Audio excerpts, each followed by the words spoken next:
What's up, everybody? Hosted by Floyd P. Roberts. This is your midweek market news coming to you live. Yeah.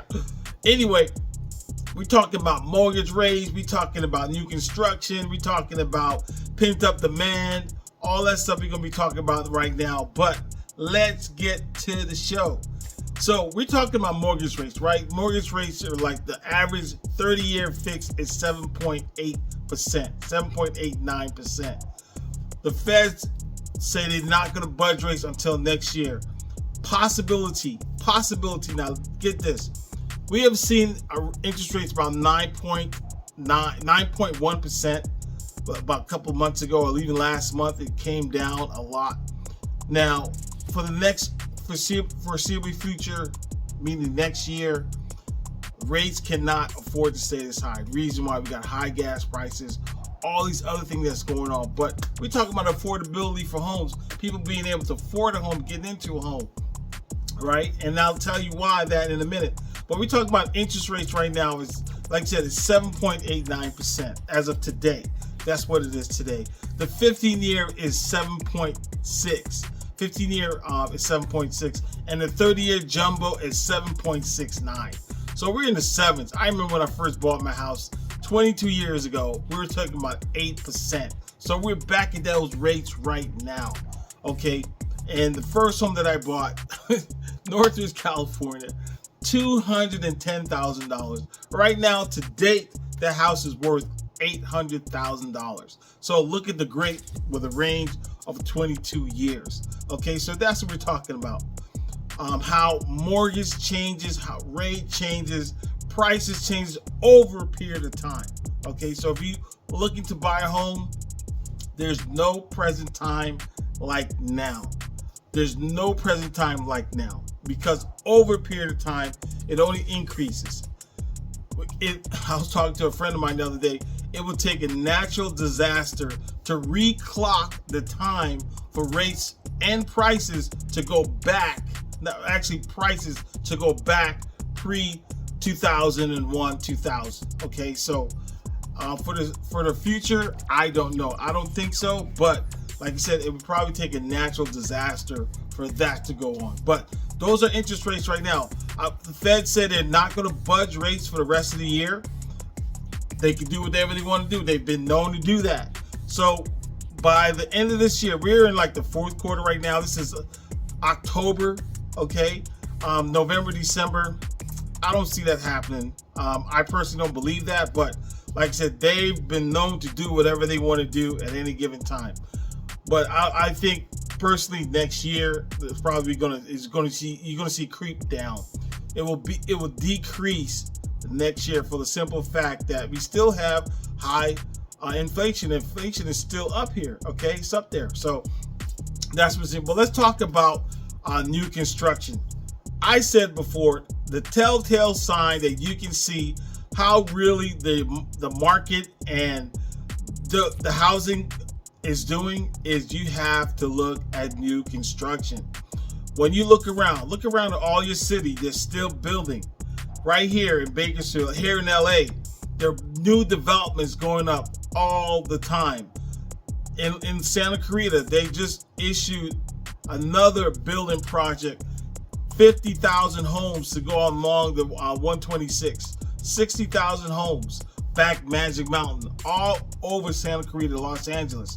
Down in Rancho Cucamonga, they just opened up another building, KB Homes, I believe, is building out there. All along in San Diego, down in San Diego County, all new construction going on. Look at all across the state, up north, Sacramento, Redding, all over California, new construction is going on. And that's a telltale sign that's actually seeing how growth and the real estate market is doing. Okay, now if it's a natural disaster, a big hole, you remember 2007, 2008, when everything came to a screeching halt? Yeah, everything came to a screeching halt. No construction was going on, okay, at that time. So a telltale sign, and really see how the economy and the market is doing, is new construction. New construction is about 80-90% full function all around. Okay, there are new homes going up, and also there's new builds going up as well. So that's what we're talking about. Now, the thing is, if you're building homes, you got to have a job to someone to be able to buy the homes, to get in the homes, right? So we've seen jobs came back strong post-pandemic. I remember they couldn't find a job. Most people I know that was unemployed coming out of the pandemic, and probably maybe a year ago or less, most people have nice jobs. A lot of jobs came back. So the unemployment rate is, it decreased a lot. There's still other people are out of a job, but for the most part, a lot of people are back working in their professions, in their careers, and in the jobs that's paying money to do that. Now, you want to see how things go, because before you have pandemic coming out, no jobs, people didn't want to work, create jobs. Now jobs are going on. Now everybody's back to work, and the economy is starting to slowly flow to get along. Okay, so now we want to see different things. We want to see a lot of things that's affected by the gas prices. Look at your gas prices right now.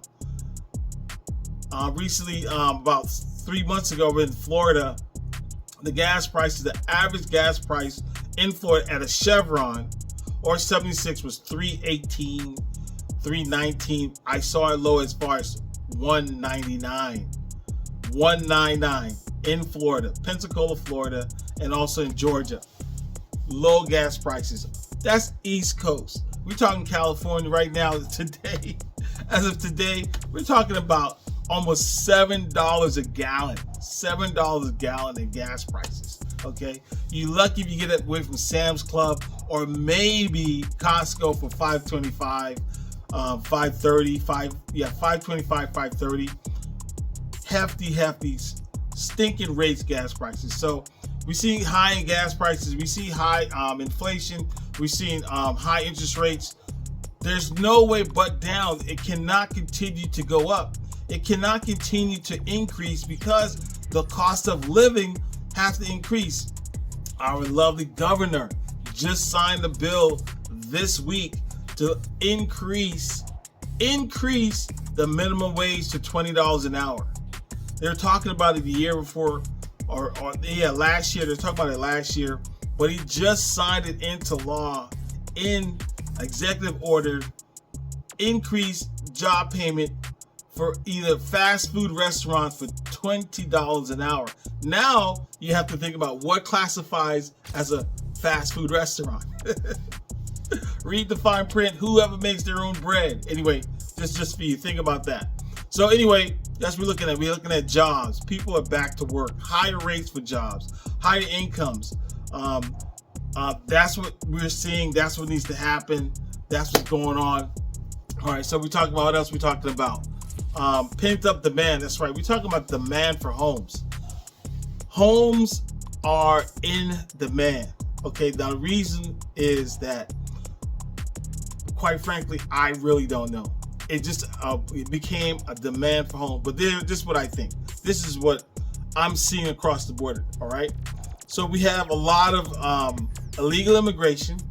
We have a lot of people that's coming over from other countries, Ukraine. That's people been displaced by wars, and America is taking a lot of immigrants. So on top of that, you have people that can't afford homes, and people that's coming in. That's give us an influx of a demand for homes, not just necessarily immigrants, but people in general. Okay, and I'll get to my point in a minute. People in general, it was a high demand for homes because you still building. But we have more people into different cities that we have to house. You have to house those people. They have to be housing. So there's say a lack of homes, and that's why homes are in demand right now for people, for families to get into a home. And here it is too. The other upside of that, people are not moving like the way they used to. Okay, on typical, it was 7 years. People will stay in a home. Typical, you have 7 years, you stay in a home, and you move 7 years. That's typical. That's the average of 7 home in a home, and either you up or go down because the kids go to college. The home gets too big. So people downsize, or your family increase. You went from 2-3 kids to 4 or 5 maybe. So you need a bigger home, more room, more bedrooms, more yard for those people. So about 7 years is average of people moving up or down. So right now is we had the pandemic. We had a pandemic, right? COVID-19. A lot of people were not moving. What was happening in COVID-19? Low interest rates. We saw 2.5, 2%, even 1.9, right? So a lot of people refinanced at that lower rate. A lot of people refinanced at that lower rate. I know people that have 3.5, 2.5, and they're locked into their homes. Now, today rate at 7%, almost 8, maybe 9, depending on where part of the country you're at. If you move, where are you going to go? You have to pay that price. You have to pay that high interest rates and the prices for that. For someone that's in a home and have 2.5 interest rate on their loan, paying that loan down with equity. And when you move and sell your home, you come out of that. You go to another home. Now you're paying 7-8% on your mortgage, 9 even, wherever, depending if they raise it or lower it. That's doesn't make a lot of sense. So why? That's what we're seeing. A lot of people are not moving for that reason. A lot of people not moving because they're comfortable. They're locked into their homes. I made a couple of phone calls to people when I do my circle prospecting. People like, no, the only way I'm leaving here is by feet first. That means they're staying in their home until they're dying, okay, or they're dead, okay? So that's what we're seeing. People are not moving that much anymore. That's why it's more of a demand for homes. Inventory are very low right now. The inventory is really low. You know, before we see on my block 3-4 homes all around, but it's very, very limited inventory around in certain areas. Now, grant you, in other parts of the state, homes are selling like crazy. You got Florida, Jacksonville. Homes are selling down in Miami. I mean, depending on what part of the country, up in Idaho, parts of Wisconsin, homes are selling like hotcakes. It doesn't matter, but it just depends on what part of the country you're at, okay? But for say in right here, the Los Angeles area, and you have Bakersfield, the outskirts, okay, Ventura, Oxnard, Santa Barbara, a lot of people are not moving because they're locked into their homes.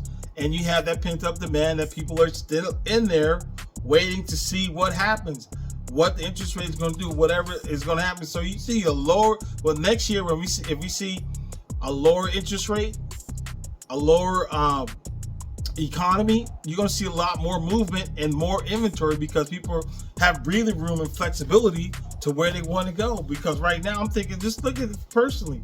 I'm not even thinking about moving. I don't want to move. Not right now. Not maybe the investments or something like that, because I'm locked into a lower rate. And that's both, for the most part, for a lot of people, they're locked into a lower rate. Okay, so that's why you see they're not moving. That's why you see inventory is low. That's why it's a higher demand for people that with families, people that's renting. And now, like I said, again, our lovely governor protection, the moratorium for their rentals was expired, so he just extended it and make it more that the people that's renters could stay in their home even without the jobs that's not working. They can stay in. So you got landlords that's fighting people not paying rent and still staying in the home. It's a cluster. It's a cluster. You know what? Because that's what this economy, you see that's what's going on. But at the end of the day, real estate is wonderful. Real estate is beautiful.